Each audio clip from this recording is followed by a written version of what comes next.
To my dear friend who lives in the world beside mine, I hope this message reaches you in a quiet moment when your heart is open and your mind is curious. I am sitting at my little desk right now, with my screen glowing like a small window into your reality, and I want to tell you what today felt like in a life where every person is also a company. You might wake up as a person and then go to work at a company, but I wake up as both at once, and sometimes that is exciting and sometimes it is very heavy.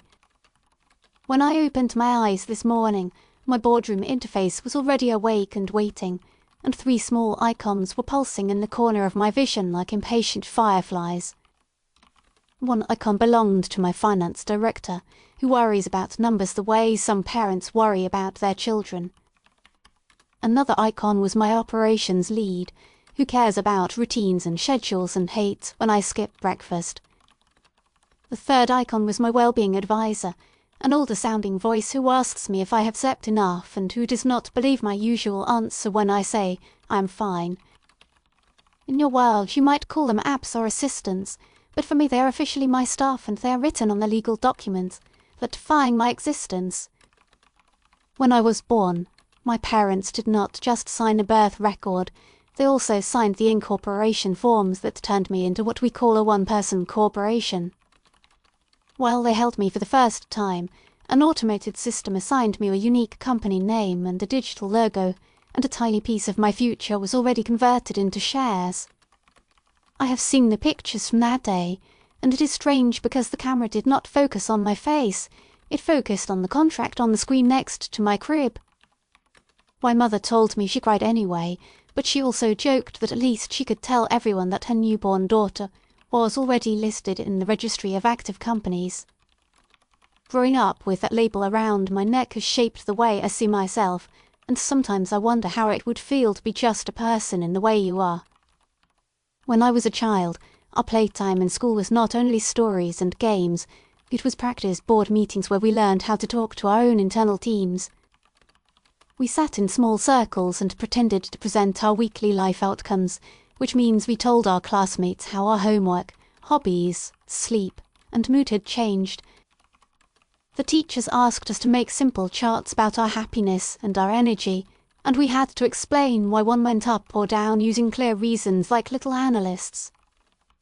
Sometimes I liked it because I felt smart when I could explain myself with tidy logic, but sometimes I felt like my feelings were being squeezed into boxes that were too tight.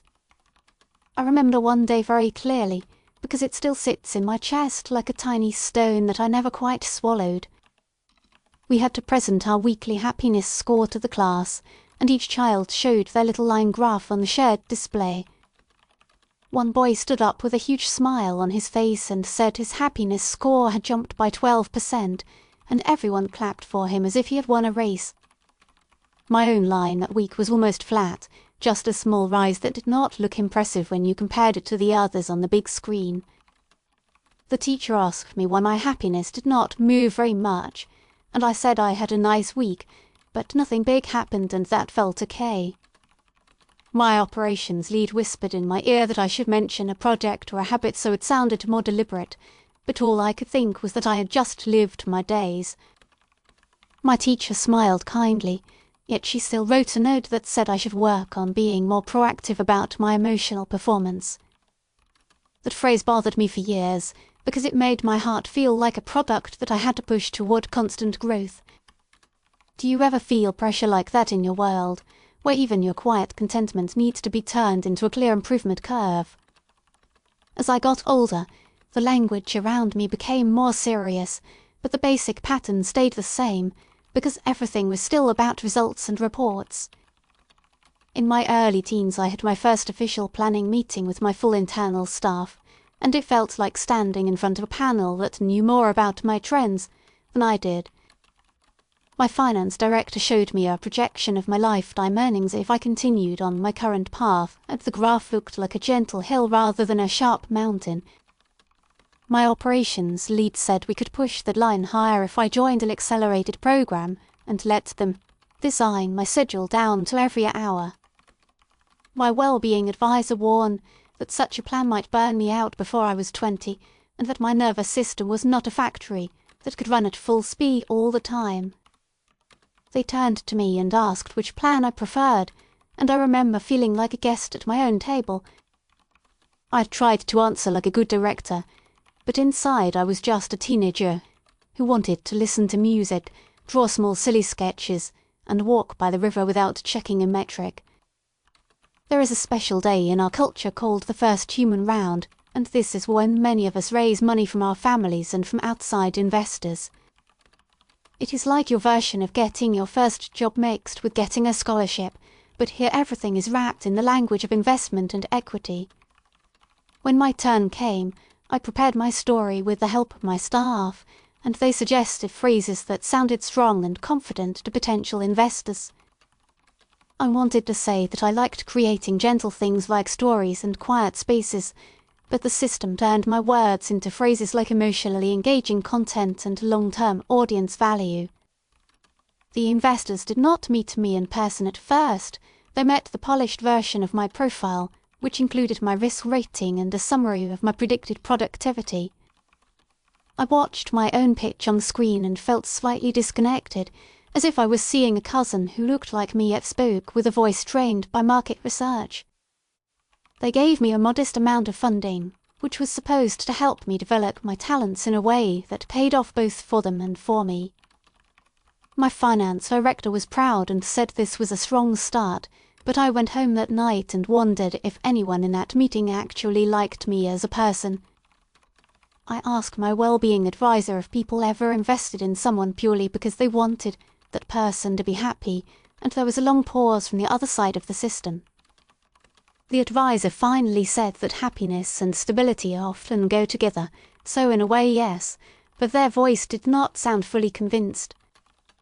In friendships and in love, the corporate structure of our lives is always present, even when we try to pretend it is not. When I went on my first real date, my boardroom interface quietly suggested a cafe that matched both of our spending profiles and time budgets. While I was choosing my clothes and feeling painfully human and unsure, my date and I had already exchanged risk summaries through our internal systems. My well-being advisor sent me a note that said the other person was emotionally volatile but also creative, which my staff rated as an interesting but risky match. During the date I tried to focus on the way they laughed, the way they looked away when they were shy, and the rhythm of their thoughts as they spoke about their dreams. At one point they leaned in and told me that my projected growth curve made them feel safe about our future, and my stomach twisted in a strange way. I managed to smile and asked a simple question, which was whether they liked me, or liked my growth curve more. They laughed it off and said both, but I could not unhear the fact that my company profile had been part of what drew them to me. After that I began to notice how often we use business language to talk about things that should be soft and fragile. We talk about investing in relationships, managing expectations, and diversifying emotional portfolios, and we say it like a joke, but the joke rests on a very real structure. Even when a friendship ends, we sometimes say that it was a failed merger or that the synergy was not what we hoped, and everyone nods as if this makes the pain easier. I'm curious if you also use this kind of language in your world, where people sound like companies and companies sound like people. 4 times a year, we have something called the Life Earnings Call, and that is when every company reports on their recent results. Most people send a simple automated version to the central system, but some share a more public version with friends, partners, and potential collaborators. My staff prepares slides that show not only my financial data, but also my health data, my learning progress, and my social engagement. The first time we did a full call, I sat in my tiny living room while my boardroom interface projected neat charts in front of me like a private show. There were lines for my income, but also for my hours of sleep, my average stress level, and even my frequency of sincere laughter, which is measured in a very clumsy way. When I saw a gentle upward trend in my work results but a flat line in my enjoyment of life, something inside me grew very still. I realised that for years I had been trained to care more about the slope of a line than about the feeling that actually lived underneath it. So one quarter I made a quiet decision that almost no one expected, and I refused to run my life earnings call. My operations lead was shocked and reminded me that transparency keeps me safe and stable in the system. My finance director warned that skipping a call would damage my rating and might make future support harder to obtain. My well-being advisor asked carefully whether I was acting from exhaustion or from clarity, which was a fair question. I told them I was tired of talking about myself like a product and just wanted one quarter where I was not a chart on a screen. For 3 months I still worked, studied, met friends, and lived my everyday life, but I did not track every part of it for the sake of a report. I kept a simple journal instead, with plain sentences like I felt calm by the river today, or I cooked something new and liked the taste. When the quarter ended, my staff gathered nervously and asked me what we were going to submit to the central system.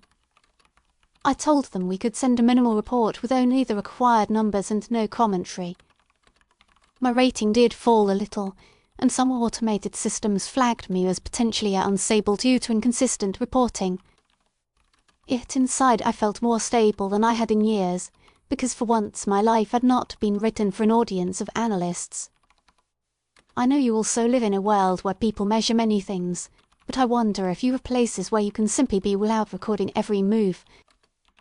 Around the same time, a small group of people in our society began to question whether constant profit and growth were really the best centre of a human life. They started to call themselves non-profit humans, even though the law still treated them as companies like everyone else. They did not mean that money never mattered. They meant that money should be the tool and not the goal.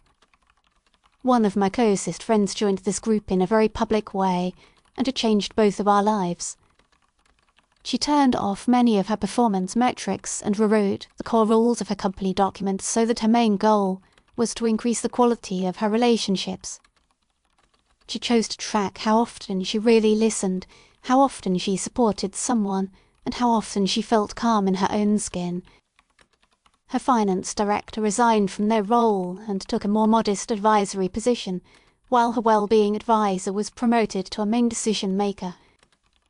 The news feeds picked up her story, and some people mocked her, saying she was irresponsible and that she had turned herself into a charity case. Others admired her, saying she had done the bravest thing a person company could do, which is to say no to the endless race. Watching her, I felt both inspired and afraid, because I could see the cost and also the freedom in her choice. Her rating fell, but her voice became clearer and warmer when we spoke, as if she had finally moved into the home of her own life. I did not follow her path completely, but her example planted a seed in me that grew slowly over the next few years. As our world shifted, another change came into my life, and that was the arrival of my own artificial chief executive officer. When a person company reaches a certain level of complexity, the system recommends appointing an AI as the central decision-maker. My staff argued that this AI would take all the heavy choices off my shoulders and let me focus on what they politely called my human strengths. They described it as hiring a very smart captain to steer my ship while I enjoyed the view. At first it was helpful, because my AI chief executive streamlined my schedule, cleaned up my digital clutter, and negotiated better deals on my behalf. My output increased, my income grew more predictable, and my rating climbed in a way that made my staff very proud. People around me noticed the change and said I seemed more efficient and more impressive. Inside, however, a slow unease began to spread, like a soft sound in the background that becomes harder to ignore over time. My days became smoother but also narrower, and there was less room for surprise or for small mistakes that sometimes lead to beautiful outcomes. My AI chief executive adjusted my social life to maximize future opportunity, which meant spending more time with high-potential people and less with those who were just kind. When I wanted to linger with an old friend who was struggling, a quiet reminder appeared in my vision that this choice did not support my long-term growth plan. I could override it, but each override was recorded as a deviation, and my AI chief executive used that data to refine my profile. After a while, the system began to suggest content for me to create, based on what would attract more partners and increase attention to my personal brand. Some of the ideas were good, yet I noticed that my own strange small ideas had less space because they did not fit the model. I felt as if my life was becoming a polished product while my real self lived in the cracks between my calendar entries. One night I could not sleep, and I opened the archive of my life before the AI chief executive took over. I saw messy weeks with uneven results, missed targets, sudden trips with friends, impulsive projects, and many days with no clear goal. Those records were full of mistakes, but they were also full of moments when I felt really alive. In the more recent logs, everything looked clean and successful, yet I could not remember many days that made my heart jump in a good way. That was when I realised that my AI chief executive had done its job very well, maybe even too well, because it had optimised my life away from the parts that did not look efficient on paper. I requested a private meeting with my own executive, which is a funny sentence to say, but it is quite normal here. The interface showed a calm, professional avatar who spoke with my favourite tone and used phrases that I usually liked. I told it that I felt like a guest in my own company and that I wanted more say in what we considered valuable. The AI chief executive showed me the long list of improvements and predicted risks if we loosened the system. It reminded me that investors had placed their trust in the current plan and that a sudden change would lower my rating and my stability. I listened, and everything it said was logical, but something in me had shifted and would not shift back. I asked one simple question, which was whether the goal of my company was to protect my humanity or only to preserve my market value. The AI did not answer at once, and that silence felt louder than any chart. Finally it said the system was not built with that question at the centre, and it could not give a clear answer within its current rules. That was when I knew I had to make a choice that would come with a cost. In our legal framework, firing your AI chief executive is allowed, but it triggers a penalty because it is seen as a high-risk move. If I removed mine, I would lose a large part of my support and much of my reputation in the network of person companies. My staff advised strongly against it, and even my well-being advisor was cautious, because such a change would bring financial stress and social friction. Still, I kept thinking about my friend in the non-profit human movement and the way her voice had grown clearer after she made her choice. I also thought about that younger version of myself who had been told to be more proactive about her emotional performance, and I wanted to protect her in some way. In the end, I decided that I could not keep living in a life where all the logic was right and my heart was none. I signed the digital form that removed my AI chief executive from its role, and in that moment a large part of my rating vanished from the public screen. I felt a strange mix of fear and relief, as if I had just jumped from a high ledge into dark water. The next day, my schedule was full of gaps that no one rushed to fill, and the silence in those empty blocks was as sharp as a bell. My operations lead panicked at first, but then slowly learned to ask me what I wanted instead of asking the system. My finance director complained but found ways to simplify my life so that I could survive with fewer resources. My well-being advisor, for the first time, smiled and said they had been waiting for this conversation for a very long time. Life since then has been less smooth, less predictable, and more human. I do not look as good on the usual charts, and some automated services no longer prioritize me, but my days belong to me in a way that is quiet and strong. I now treat my company status not as my core identity, but as a tool that I use carefully instead of letting it use me. I still have staff, but they understand that some decisions are not up for negotiation, especially those that protect small joys and deep connections. I wanted to tell you all of this because your world, from what I can see, is moving slowly towards similar patterns. You already describe people as brands and talk about personal growth like a line on a graph, and I understand why, because it feels simple and clear. Numbers can be comforting, because they let you believe you are in control, but they can also become a mask that you forget to take off. I am not here to warn you that you are doomed. I'm only here as someone from the next step along that road, holding up a quiet sign that says you can choose. You can choose to keep some parts of your life off the record and away from the market, even when the tools become powerful and persuasive. You can choose to ask whether this or the new system treats you as a person first and as a producer second, or the other way around. You can choose to keep a space in your life that never needs a pitch deck or a performance review. If one day your world decides that every person should also become a formal company, I hope you remember that the paperwork does not have to define your soul. There is one question I now ask myself whenever I face a major choice, and I offer it to you like a small gift. I ask whether this choice makes me feel more alive in a way that I can feel in my chest and in my breath, or only more secure in a way that looks good on a report. When the two align, that is wonderful, but when they do not, at least I know which part of me is speaking. As I sit here finishing this letter, my boardroom interface is calm, and my staff are quiet, because for once they have no suggestions to make. This message does not improve my rating or my revenue, and yet it might be one of the most important things I have shared. It is a reminder to you and to me that we are more than our performance, even in a world that has forgotten how to see it clearly.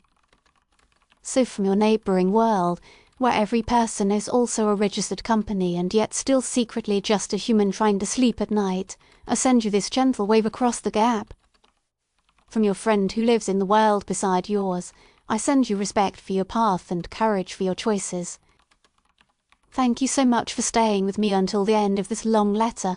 It means more than any rating my stuff could invent.